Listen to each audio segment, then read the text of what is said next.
So ito po yung dalawang items na electronics na kasama doon sa binera natin 250. Yan po yung comms niya ng mga sold items. Pioneer po yan na 18 disc. Ito po yung isa, yung atin naman Sharp na GF5454 na boombox. Ayan po yung sold comms po niya. So yan po yung presyo na pwede natin pagbasihan ng pagbebenta po nito.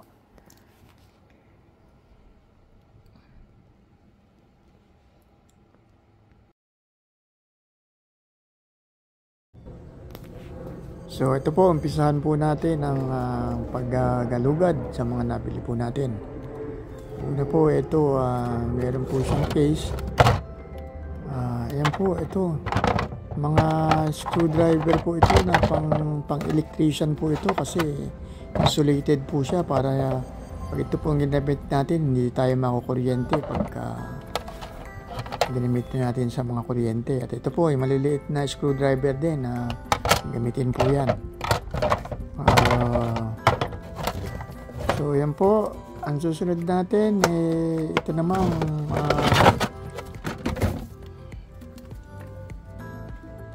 ayan po, itong mga cutting disc na panglagay sa grinder.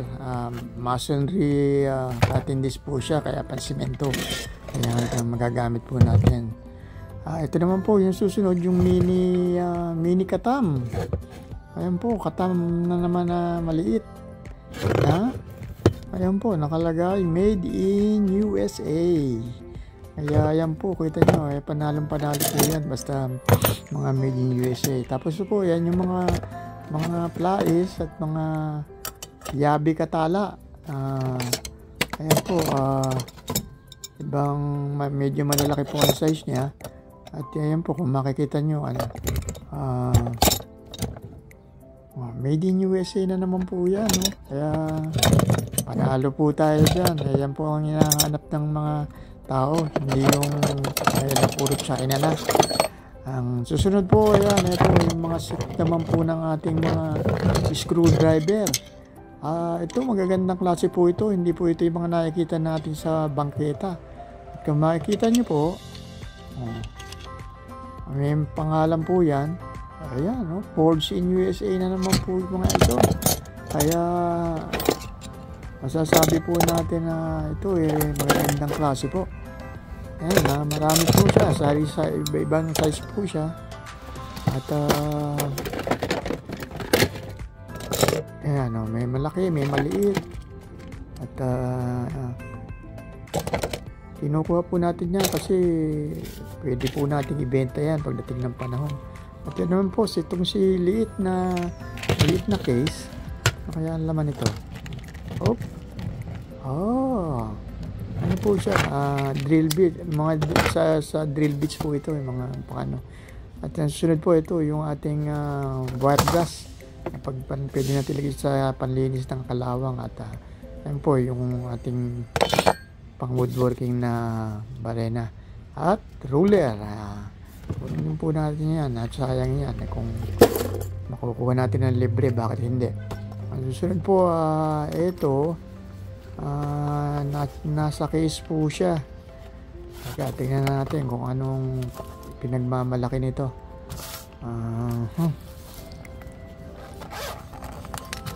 Bulaga. Ayan. Ratchet and screwdriver po siya. Ayan, meron kasamang dalawang mahabang screwdriver. Screw bit. Saka ay magagamit po natin yan pag magana tayo ng mga joints sa kahoy. Tapos ito naman po si haring pula. Tignan natin kung anong pinagmamagyan nito. Mga holso po ito, sunset magmula sa maliit hanggang sa malaki. Yari sila yari yung mga bubutasan natin nito. Siguradong may mga bubutas tayo. At ang susunod natin po ito, kung nakikita nyo, ating makita. Pag nakita nyo, yung drill bits po nito, gamit na, pero tingnan nyo, ang gaganda niya, oh. At saka ito talagang mga vintage na po ito, at kaya yung mga bakal niyan magaganda. Ito sunod po at sa ating Kawasaki motorcycle. Tingnan natin kung anong ano to, baka motor ang laman ito. Nako, parang 24 carats gold na naman ito, ah. Nako, shoutout kay Kuya Romy ko. Sayang, siguradong matutuwa sana siya kung makikita niya to, kasi yung mga lahat po ng sizes nito at yung mga sizes na kailangan niya, eh. Ito po ang lagi niyang hinihiling sa akin noon. Bago po ito, kaya panalo si Kawasaki. Ang susunod po natin, tingnan natin kung ano pinagmamalaki nito. Gun packer po ito. So yun, ano siya sa loob, oh. Bago pa, nasa box pa. At ang ating laging ginagamit na duct tape, pag nagpapabalik-bayang box po tayo, panalo po yan. At ito po yung double-sided tape din, mayroon kasama. At ito yung nakita nyo, ayan, yung range po na mahaba, Craftsman po ito, forged in USA na naman, kaya ang mga usa sa Amerika talagang magaganda. At meron din pang wire stripper. At ito si Yabe tubo, pag tinubo natin at lalo bumabas na naman, ayun si USA, kulay pula si USA. Alaga naman ang ating mga USA ngayon, sangkaterba. Ito, ano naman sinasabi nito? Okay, dinking. So pagka may mga UP po sa kotse, ito pwede magagamit po natin to para mawala yung mga ano. At susunod po natin itong si Mr. Cobalt naman, scraper. Mas malapad po siya, at ito isang maliit, Cobalt. Mga branded po yan, kaya at yung sunod po natin itong si Mr. Brocha, 2 inches na paintbrush, kaya magagamit po natin yan.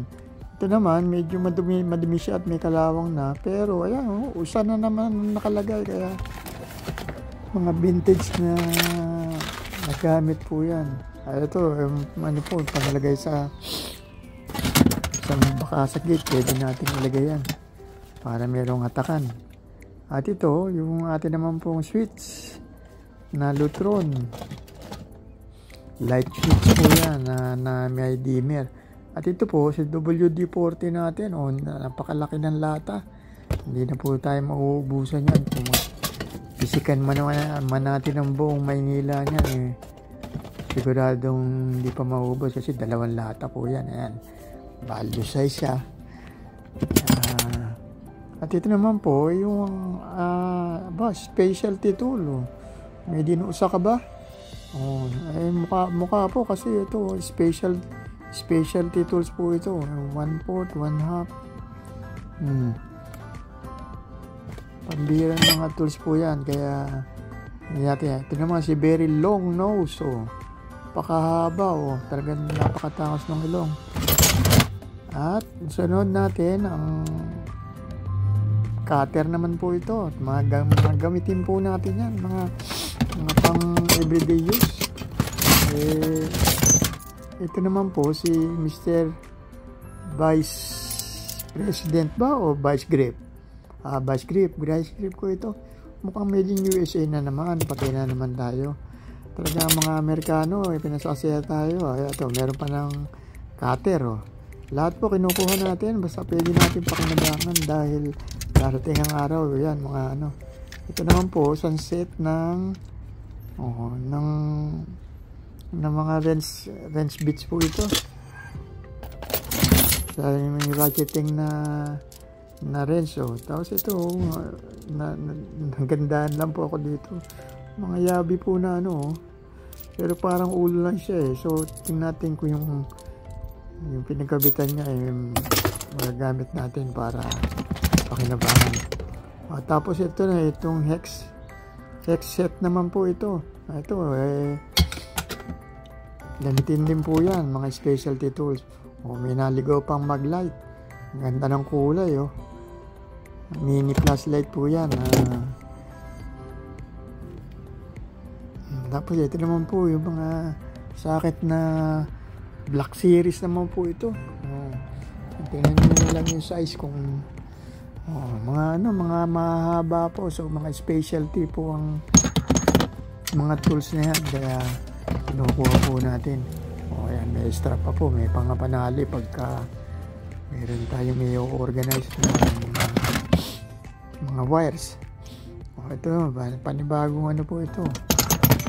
Series talaga. Tapos po, ito yung ating long nose na mini vice grip. At yan, ito po, sunset ulit ng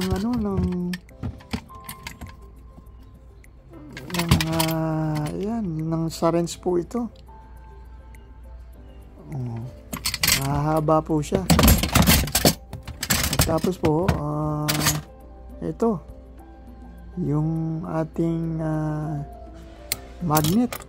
Ayan, tignan nyo po, napakalakas niya. Kaya pag meron kayong mga dadamputin na hindi nyo na kailangan yumuko o kung maliliit na tornilyo, mas madali po siyang ayan, ang lakas po. Nakita nyo, nabubuhat nyo yung mga tapos po ito yung mga CD po, yung mga blanco para gamitin natin din sa mga binibili natin CD pang kalit.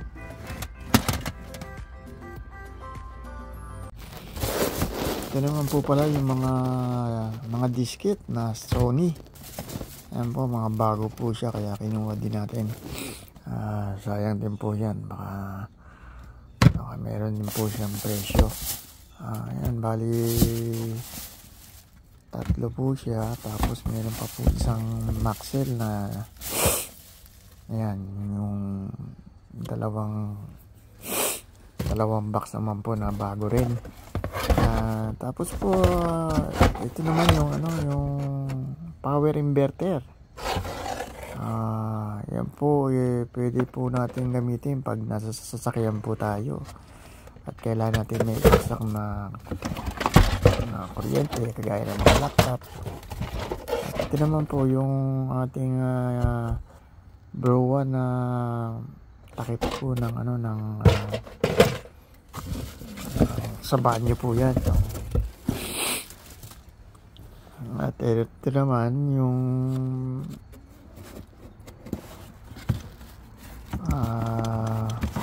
45 degrees po na clamp pag gagawa po tayo ng mga pang hold po yan ng sa mga corner. Ayan, kung makikita nyo po, so 4 na piraso po yan, kaya sunset siya.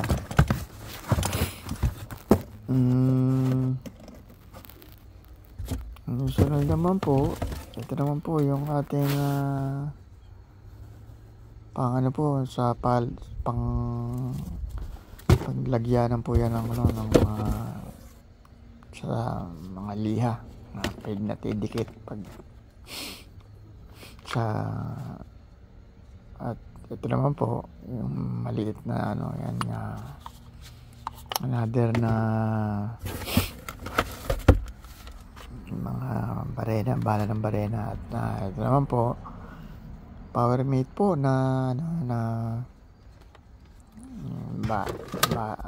naman po ng wedge po yan, dalawang piraso po siya. Black Series na naman po, mga bago po siya kaya kinuha.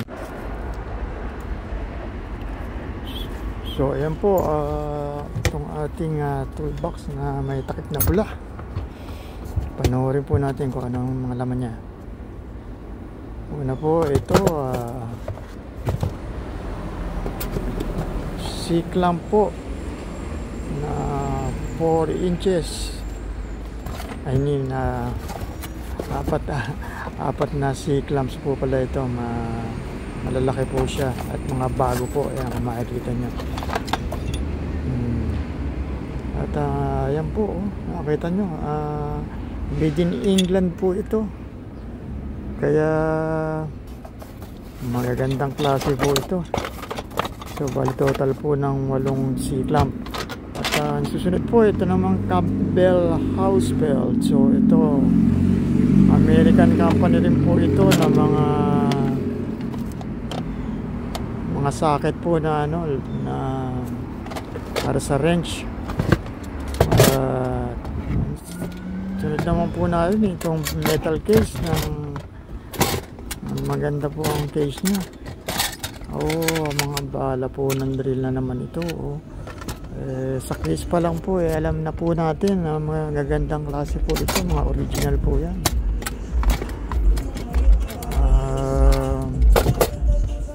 Susunod po natin itong si Greenlee, made by Bruce Lee. Yan. Ano po nasa loob niya, tingnan po natin, no? Ayan po, electric meter po ito, metro, para sa pag-test ng mga kuryente at kung ano-ano pa. Ayan naman po itong ating martilyo gang. Ayan, Craftsman po siya, original. Nakita nyo po yung pinaka ano niya, meron pang siyang bakal, kaya hindi po siya ordinary. Yan, sunod po naman natin at itong si Mr. Stanley. Ano po ito? Palakol. Ayan po. Tapos ito, magandang pangbanat po ito sa mga puno. Kung ano man ang pwede natin paggagamitan. Made in USA na naman po yan. Kalawang lang pong konti, pero lilinisin natin niya para maging mukhang bago. Sunod po natin ay ang panibagong martilyo. Ano ba ito? Craftsman na naman po ito, na meron naman po ang handle. Sunod po natin itong set po ng gulong po, na ito talagang isa po dito sa ating mga hinahanap, kasi marami po tayong pwedeng paggamitan yan sa paggawa ng mga working table natin. Kung ano naman, ayan po, may libre ng mga key holder. At ito po, meron na namang isang Sears na wide mouth plier. At next po natin, ito na naman ano ba ang tatak nito? Katampo ito, Dunlop. Made in USA po yan. Ayan, silipin nyo po kung makita nyo. Kaya mga vintage na po ito, kaya magagandang klase po yan. Ang susunod po natin, ito tingnan po natin, woodworking po ito. Ang tawag pala dito is nakalimutan ko na kung ano, pero sa pambutas po ng mga kahoy.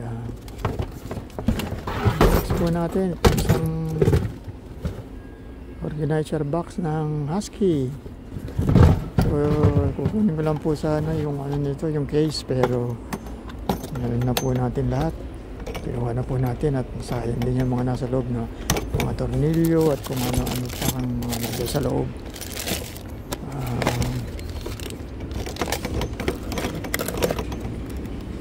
Yan po, may mga fittings o kung ano-ano. Sayang din po yan, para pag may kailangan tayong mga ayusin, hindi na tayo bibili. Yung po importante at readily available, magagamit natin.